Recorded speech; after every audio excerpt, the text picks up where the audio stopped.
Good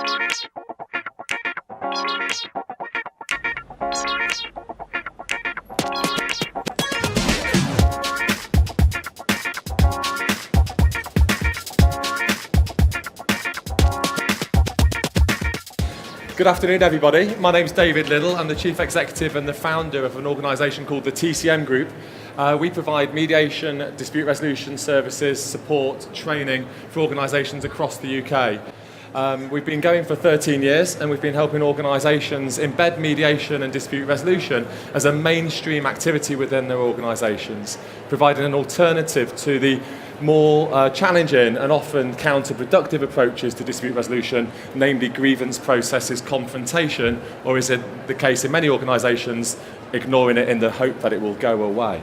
So today we're talking about the role that resolution can play in helping managers get better resolutions and secure better outcomes during these VUCA times, these volatile, uncertain, complex and ambiguous times. The promotion of dialogue, engagement, something which people often talk to me is they describe as being very progressive, as very new. I call it talking and listening. And we'll be looking today at how managers can create a culture where we talk and we listen to one another.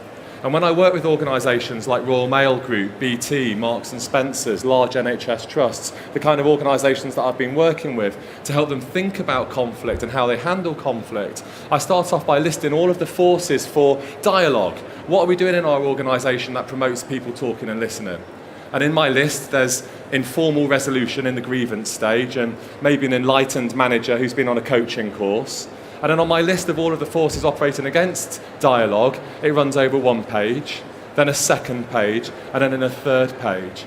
And what we're trying to do here is to recalibrate our organisations where talking and listening at times of conflict, change and crisis is as normal as taking out a grievance within our organisations.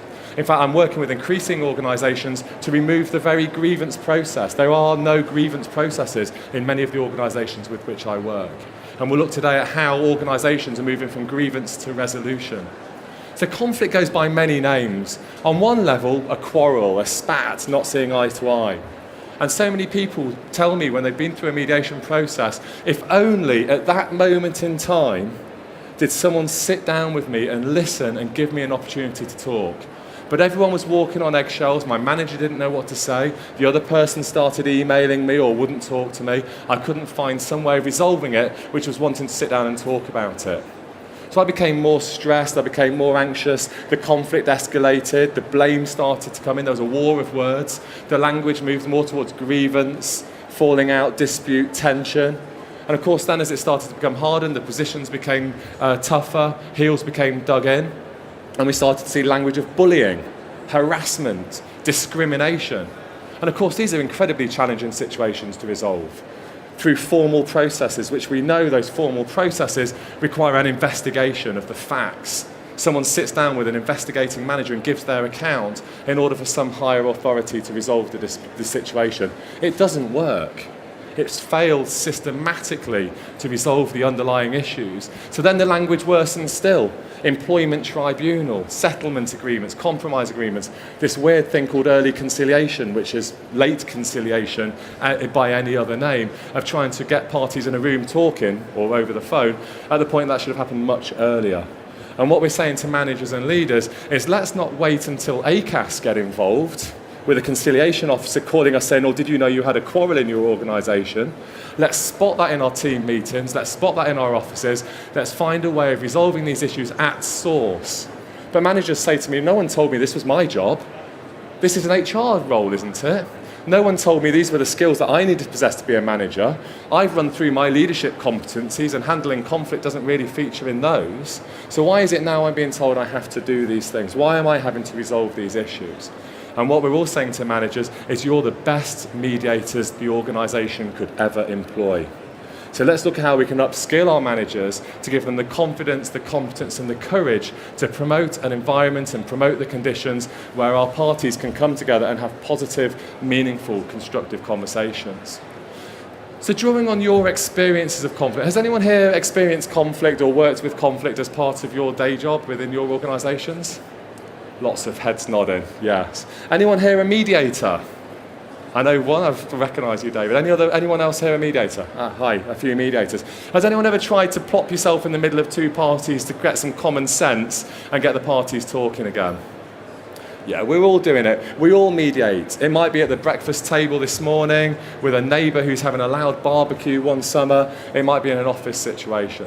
So drawing on your experiences of conflict or seeing situations arising where there's a quarrel or a disagreement, what advice would you give to a new manager to help them resolve a difficult situation in their workplace?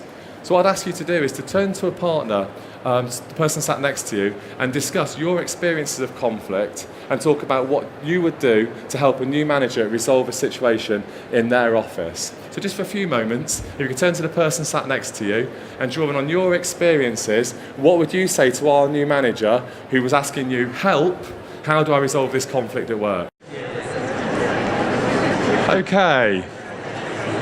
So forgive the very unmediatorly behaviour here, get you talking about conflict and your experiences and then interrupt you. So forgive me for interrupting your conversations. But has anyone got any particular advice that we'd offer to our manager to help them resolve a particularly difficult situation in their office? To listen to the other person. Thank you. So the first piece of advice to our manager is listen to the other person. What other advice would we give? Rise above the politics of the organisation. So be objective, rise above it. Don't get drawn into the politics.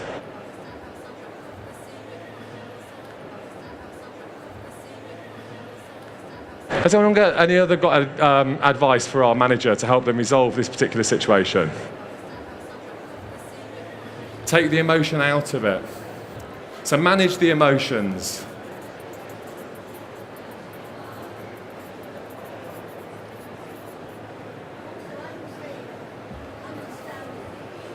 Understanding, get into that aha moment. I understand why you feel that way now. Now I understand it. I can change the way I'm behaving, the way I'm thinking, the way that we're working together. Building a level of understanding.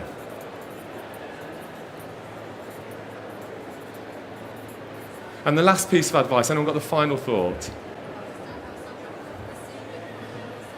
Empathy. Have the ability to be empathetic, to see the world through the other person's eyes, to perceive what it might be like to be that other person.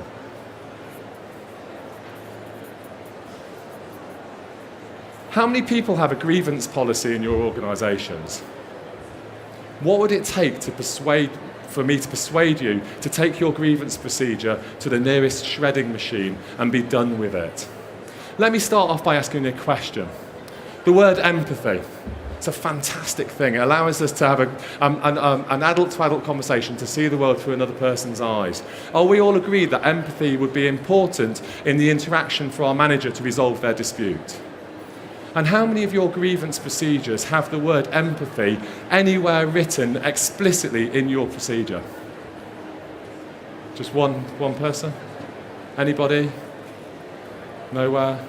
No organisation represented in this room here now has the word empathy written into their grievance procedure. The process, by the way, of choice to help us resolve our disputes doesn't include explicitly a stated objective, which we've all agreed is a key to being able to resolve our disputes. How many of your organisation's policies and procedures allow your managers to give the employee a jolly good listening to in a safe place? How many of you have the word safe space written in your grievance procedures? And isn't it interesting, not one person recommended to our manager to prepare for grievance. Every focus here was on building understanding, an engagement, a dialogue, trying to find resolution. So why is it that our policies and procedures that we choose to have in our organisations promote division, polarise the parties, create a win, lose, defend, attack methodology between the parties, and in doing so, we then expect the manager to step in and fix it all in this ineffective policy framework within which our organisations function? So let's start off by looking at conflict and try and understand what conflict is, how it happens, and look at an anatomy of a conflict. In our organisations, we're really clear about what behaviours we will and won't tolerate. So the destructive behaviours that your employees could exhibit, almost any behaviour that your employees exhibit, you will have a policy for. And the latest part of your suite of policies is probably a social media policy to protect you from the worst excesses of the disgruntled employee tweeting about how terrible an organisation you are. So our organisations, HR professionals and others, are very good at managing the behaviours that might arise from difficult situations. But as a mediator, the behaviours are just a symptom of a conflict. Conflict for me and for parties in a dispute is about my needs not being met. My need to be heard, valued, respected, listened to, engaged with, taken seriously, treated as an equal. And as a result of my needs not being met, I can often experience a profound sense of loss. A loss of hope, a loss of esteem, a loss of sense of self. Something parties tell me which is so sad. What's the point of coming into work in the morning? A loss of sense of future, a loss of control. Martin Seligman, the founder of the School of Positive Psychology, tells us that a loss of control is one of the biggest causes of stress and trauma that we can experience as human beings. Yet when I talk to people in conflict, the first thing tell me that they lose is control over the resolution. They want to go into a room and talk to each other, and they're being taken over this way by the policy, telling them to start writing stuff down and go into some formal process. So this loss then drives deep-rooted emotional, psychological reactions. The fight, flight, freeze, or fall, the 4 F's of conflict. As a mediator, there's a 5th F to conflict that's absolutely critical to the resolution of conflict: flow. And what we want to see between the parties is a flow of communication, of dialogue, of empathy. But this gets in the way. And then our actions, our interactions, and our reactions are those things that fuel the conflict. And as a mediator, as a manager who wants to manage conflict effectively, in order to be able to handle the conflict, I need to understand what's going on. To understand what's going on, I need to ask some questions. I need to find out more. I need to be curious. I need to understand and recognize it's not about parking the emotions, it's about understanding where those emotions are coming from and creating an environment and the conditions where our parties can have an open and honest conversation about what they need. And therefore, negotiate an outcome to the situation based on their needs and their interests, not the positions that they've adopted. It's not who's right or wrong anymore. It's how can we work collaboratively to secure a better resolution that meets the needs of us as individuals, as human beings, and our business. And big organisations are putting this at the heart of their industrial relations and employee relations policies.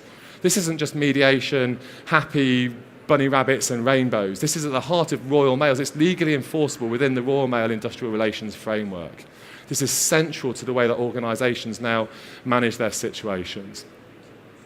So for organisations who've chosen to have a grievance procedure, they've chosen a procedure which is in itself reactive. You have to go to the nuclear option. Or worse still, you have to threaten to go to grievance. And in doing so, you have to threaten to go to HR. Now, nowhere when I've read the Ulrich model does HR position itself as a threat. How do we get to ourselves as a position where going to HR is a threat?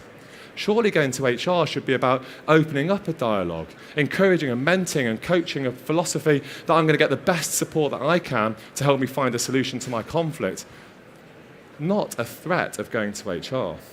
So they're reactive, they're inherently and intrinsically adversarial, drawing on a quasi-judicial model which is binary, right, wrong, win, lose.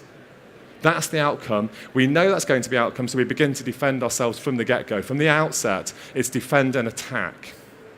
We polarise the parties, we don't get to the root cause of the conflict, and in doing so, the needs of the business, creativity are undermined. And then we wonder why this kind of culture permeates through our organisation.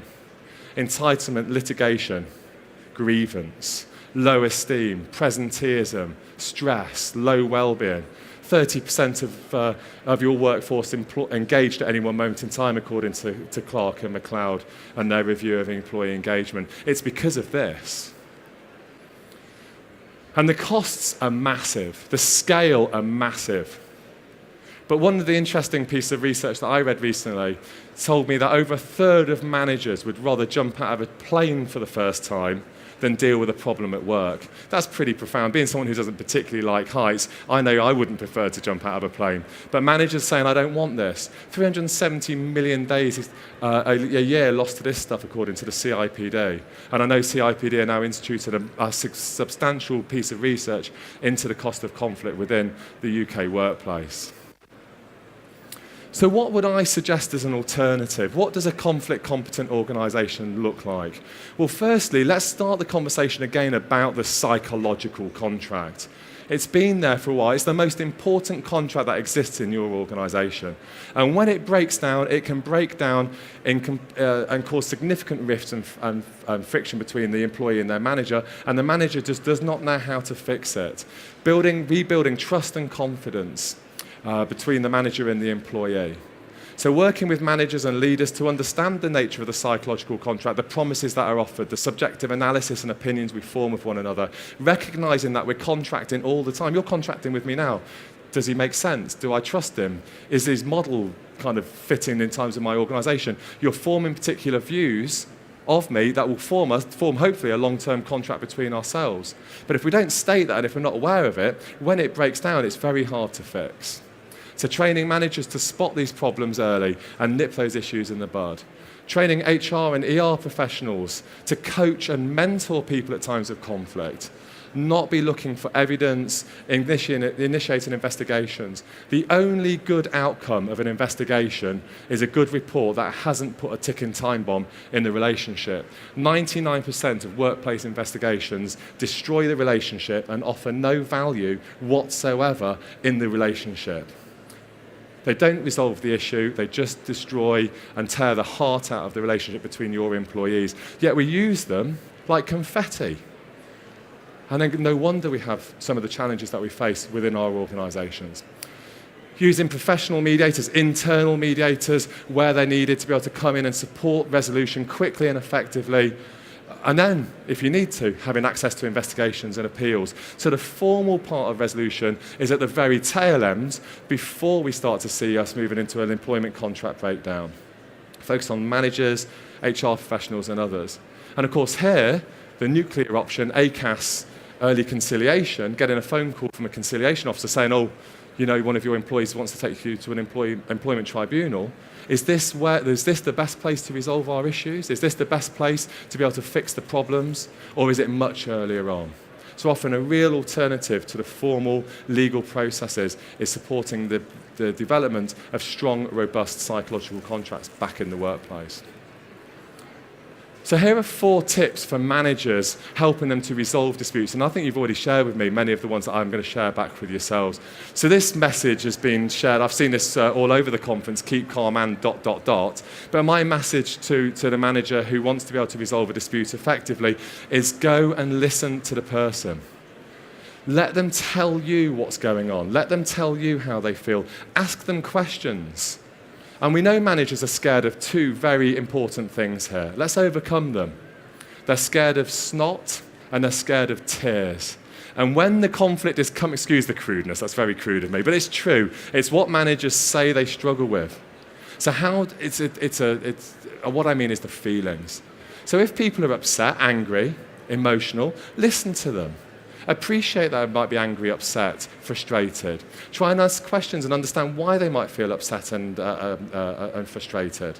Try and get a sense of the impact of the situation. Try and put yourself into their shoes. But whatever you do, don't ignore or avoid dealing with the situation. Listen to your employees.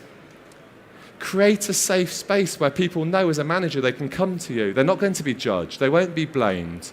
It won't just be put in the too difficult to deal with today inbox and left for another day hoping it will go away. You will do something. You will help the parties find a solution. You'll create some guidelines about listening, about being respectful, about listening to one another constructively so we can actually hear what one another's saying. That this is written into our policies and our procedures where people can have an open and frank adult-to-adult exchange of views and ideas. That the manager is empathetic but also assertive. But some people get very confused about empathy and think it's a bit of a soft option, being empathetic. I've got to be hard and tough. Empathy is a hard and tough option. It allows you to express your needs and goals while putting yourself in the shoes of the other person. And there is a huge empathy deficit in our organisations. The ability to put ourselves in another person's shoes. I'll be running a mediation session, and I'll be listening to one of the parties before I bring them together. And they'll say to me, David, I'm feeling absolutely, I can't sleep at night. I feel betrayed by the manager or my colleague. I feel really sick being here now at the mediation process. I feel really frustrated. I don't think I've got any choice but to leave. So I repeat that back and summarise that back and say, how do you think the other person feels being here today? Well, I don't care. Why are we talking about them? I say, can I just summarise back? So you're feeling upset, sick, betrayed, frustrated, fed up, and you don't care how the other person feels. And they say, well, actually, that sounds quite tough. Of course I care. I haven't thought about it. Well, okay, you're going to listen to the other person in a minute in a mediation process. Think about how they might be feeling. Just for 10 seconds, just think about how they might be feeling. Tired, vulnerable, frustrated, fed up, probably much like me. And without that ability to empathise and recognise, probably much like I do, we've constantly got the battle lines drawn. We're constantly right, wrong, blame, perpetrator, victim. And the mediator, the manager here, can create and unlock that ability to put ourselves in another person's shoes. And here's our manager, often not doing this on purpose, by the way, the head in the sand. But it's just easier to do nothing, because ultimately, if I say or do the wrong thing, I'll be the one with a grievance against me. In this kind of culture, it's just easier to keep your head down and don't get involved in all the politics. And what we're saying to managers is be resilient. Step up. Do something. Have a go. Identify the conflicts early. If there's a bit of tension in your team meeting, ask the parties, how did that team meeting feel? Ask people in the room, how's this meeting feel at the moment? Has your meeting got ground rules and guidelines about people engaging, or is it just a free-for-all within the meeting? And create that kind of space to help people talk and listen and nip issues in the bud. I don't mean that in a way that there's not going to be conflict, because the most high-performing teams, we're told, after they've formed, they storm, they norm, they perform, the Bruce Tuckman model, the high-performing teams go back regularly to storming, looking for innovation, creativity, ideas to the problems. So the resilient manager isn't just creating a safe space, a nice place for your employees to work. They're unlocking the potential innovation for your organisation for the future. So the leader and the manager who manages conflict effectively are the potential drivers of innovation and creativity in your businesses. Those managers who are avoiding conflict because of the policy framework within which you work, or they work, are actually diminishing the potential for innovation and creativity. You cannot create the new Facebook when you're waking up at 2 o'clock in the morning in a spat with one of your co-workers. Those are not the conditions for innovation. Those are not the conditions for creativity, yet they're the conditions in which so many people find themselves. So the organisation, paradoxically, through its systems and processes, is inhibiting this innovation. So better resolutions is an approach for managers to help them find a better outcome. Talking, listening, everything I've been talking about in terms of empathy, managing change, managing conflict effectively.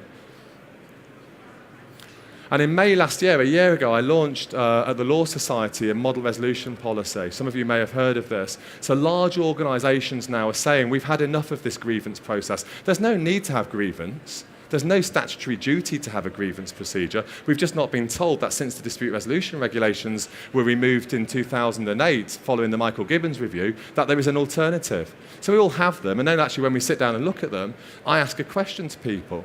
Does it actually work? And I'd be interested to hear your feedback. Do your grievance procedures actually work? Do they secure an outcome for your organisation that drives real business benefit for your organisation and cements a solid relationship between your two employees? Has anyone got an example of a grievance process that actually works?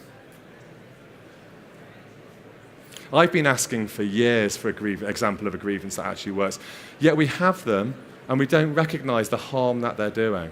So the model resolution policy is another way of looking at these processes, creating an environment where we can talk and listen that actually does work. And large organisations like Kent County Council are now embedding resolution policies as an alternative to grievance procedures. And this is why. And when I walk into your organisations and I see the values in your reception area, nowhere in your reception area do you talk about the values of betrayal, upset, harm, hurt, and grievance. But the policies that we have aren't aligned to the kind of organisation that we want to be, which the resolution policy realigns us to the kind of organisation we want to be. It's proactive, it's about dialogue, it's about listening, it's about finding a mutually acceptable outcome. So one of my messages here today and throughout the time I've been at the conference is talking to organisations saying there's never been a better time to step into a resolution culture and move away from the old way of doing things. After all, now is not a time for business as usual. So the policy draws on 5 key principles: fairness, respect, empathy, dignity, dialogue. These are at the heart of how you resolve your disputes. Do these words feature in your grievance process? Do these words feature in your leadership competences? If not, my hope from today is you can take these back and look at where these words can feature, these values and principles, and embed them into the heart of your management practices and your HR policies and procedures. And I can assure you that it will make a substantial change to the way your organisation works. I work for a large international airline, and they sent a couple of their senior managers over to mediate with me. And it was very successful. The case had been going on as it had been for 6 to 8 months. And the general manager asked the HR director to get me in to come and find out what on earth I'd done. And I sat there at Heathrow, and he said to me, "What the hell did you put in their coffee?" And I've tried everything. I'm a smart guy. My HR team is smart. What did you do? I just said, "I did this." And he said, "Right, we want that." So within a matter of weeks, I was in training all of their managers on how to have these kind of conversations. Reframing the conflict from destructive to constructive, helping open up the conditions for dialogue. And when it's difficult, when it's challenging, when it gets really hard to work through the situation, I often remind myself of this quote. Because what Carl Jung tells us, the famous Swiss psychologist, he tells us that the most intense conflicts, if they can be overcome, leave behind a sense of security and calm that cannot be easily disturbed. And he goes on to say it's just these intense conflicts and the conflagration, the heat, the explosive nature of these conflicts, which are needed to produce valuable and lasting results. So let's recap. Bruce Tuckman tells us that every team in your company is going to go through a storming stage. Forming, storming, norming, performing. Academics, researchers are telling us that managers who synthesize conflict and repeatedly take us back into the storming stage drive high performance and productivity. And Carl Jung tells us that we need a bit of conflict in our lives. So why is it conflict is seen as the worst excess of the organisation, that we try and mitigate the worst excesses of it and prevent ourselves from being damaged in any litigation process, rather than opening up our organisations, accepting that conflicts and disputes will happen, they are going to happen, that's inevitable, and we all need to be facing in the same direction to try and resolve them. And that's at the heart of the message. Choose resolution. Let's get our managers, leaders, and others upskilled so they can manage difficult situations constructively. So managers need the confidence. Someone needs to tell them, look, we've got Ulrich in our organisation. We're devolving performance, capability, discipline, grievance, absence to you, the manager. And we're going to do it in a proactive way by telling you we've done it. We're going to give you the skills to do it, and we aren't just going to be there when it kicks off and you don't know what to do. We'll actually help you to do it in a proactive way. So if you have got Ulrich in your organisation, or Ulrich Light, now's a great time to tell your managers you've got that, and that you require them to do certain things through the devolution of your function to them. So this is one step to take. Secondly, looking at what you have in your organisation in terms of the competencies, the skills that they have to meet the values of your organisation. Taking this pernicious grievance process out of our organisations and removing the vernacular and vocabulary of confrontation. Developing a holistic, strategic, overarching end-to-end dispute resolution strategy owned by your CEO, your board, your senior management team, your HR team, your managers and others, who actually subscribe to and buy into the kind of organisation you want to be. And in doing so, from an HR perspective, it resolves the HR paradox. The HR as a driver of engagement, well-being, talent, or the police officer, the bad guy. This now aligns HR to drive in the values of the organisation. There'll no longer be confusion about the role of HR. Are you the police person or are you the counsellor? This helps people to recognise that you have a key role within the organisation to drive this kind of culture. And now is a great time to create a resolution culture. The introduction, with all of its flaws, of which there are a great many, of early conciliation and all of the changes to the employment tribunal system, whatever one's views are in terms of access to justice, and one has many views on that, the actual message from the government is we do not want you at the employment tribunal system. Don't come to us. We don't want you here. This is not the best place to resolve your situation, your dispute. But what we're not seeing is an alternative, and hopefully what I've offered you today is an alternative, another way of thinking about conflicts and disputes, primarily focused on the role that your managers and leaders play to secure better resolutions. So thank you very much for listening and participating. My name's David Liddle. You can find me on LinkedIn, as I'm sure we're all there, chatting and talking. So if you are interested in finding out more, I've published numerous articles on this around employee engagement. There's a lot of stuff I've published. You can access all of my articles and thoughts and blogs and so on and so forth. I'm at the moment and halfway through a series of articles in HR Grapevine and in other magazines, so you can read more about what I'm doing. I'm building up a great relationship with CIPD, helping them build in conflict management. I was delighted to see conflict management in the HR profession map. I can't say I single-handedly got it in there, but we were all trying to make it a key part of the HR profession map. So thank you very much, and it was nice being the last person to speak at the conference, get the last word in, I guess. So the last word, choose resolution. So thank you very much.